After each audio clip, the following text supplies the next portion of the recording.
আরে বসো।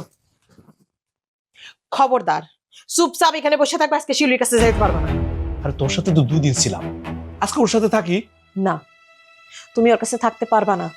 তুমি আমার স্বামী, আমি আমার স্বামীর ভাগ কাউরে দিব না। দেখ এই কথা বলবি না। শিউলি যদি তার স্বামীর ভাগ তোরে না দিত, তুই কি বিয়ে করতে পারতি না? অবশ্যই পারতাম। শিউলি স্বামীর ভাগ না দিলেও আমি তোমারই বিয়া করতাম। একটা কেন, তুমি 10টা বিয়া করলে আমি তোমারই বিয়া করতাম। কেন যে তুই এরকম করতেছিস কত? এমন করতেছি কারণ ওর বুকের ভিতরে আগুন জ্বলতেছে। এই আগুন দিয়ে আমি সবকিছু ছারখার করে দেবো যদি তুমি শিউলির কাছে যাও। মিলি, দেখ মাথাটা ঠান্ডা কর। আমি কিন্তু তোদের 2 জনের স্বামী, তবে 2 জনের আমার উপর হক আছে। এখন তোরে যদি বেশি সময় দিই, ওরে যদি কম দেয়, এটা কি ঠিক হইব ক?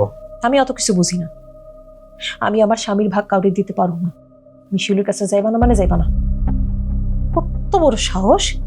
কয় আমি এই বাড়িতে থাকলে থাকবো না। না থাকুক, ও না থাকলে আরো ভালো। তুমি ওরা তালাক দিবা। এই, মাথা গরম করিস না। পাগল হয়ে গেছিস নাকি? হ্যাঁ, বাড়াবাড়ি করতেছিস কেন? বাড়াবাড়ির ফল কিন্তু ভালো হয় না। তোর সাথে 2 দিন ছিলাম, আজকে ওর লেগে থাকবো, এটাই ফাইনাল।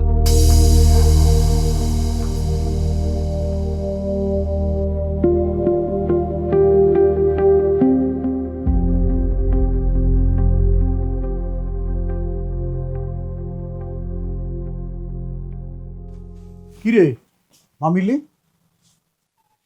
তুই একা আসলি?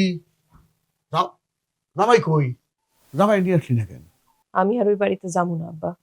কেন, কি হয়েছে? কিছু হয় নাই। যাবো না মানে যাবো না। যাবো না বলছি, যাবো না। মারে তোর কি কেউ কিছু কইছে? আব্বা, তুমি তো আমারে ভালোবাসতা, তাই না? সেই ভালোবাসার কারণেই তো আমার মারা যাবার পরেও কোনোদিন বিয়ে করো নাই, তাই না?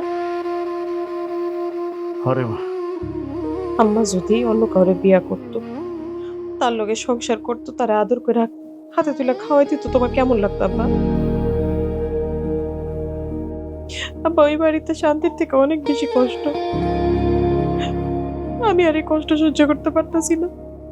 যখন দেখি বসলো শিউলির হাতে করে খাওয়াই দিতেছে, আদর করতেছে, তোমার মনটা সহায় দা দিয়ে করে শিউলির কল্লাটা কাটটা হালাই দেই। আমি আর সহ্য করতে পারতেছি না। ওই বাড়িতে শান্তির থেকে অশান্তি বেশি, কষ্ট বেশি। আমি আর এই কষ্ট সহ্য করতে পারতেছি না। আমি আর ওই বাড়িতে থাকুম না।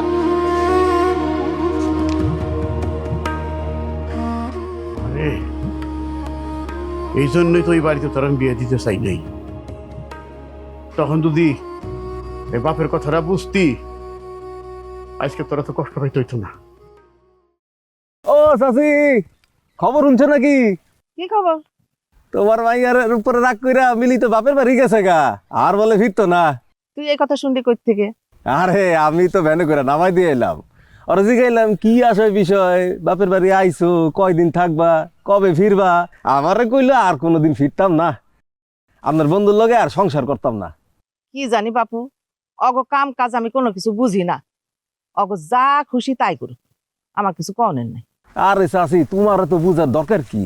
তোমার মাইয়ার তো কপাল খুলে গেছে গা, সতীন গেছে গা, ওর তো নিদের আনন্দ, খালি নাচবো। এই সারা, এত কথা কইস না তো।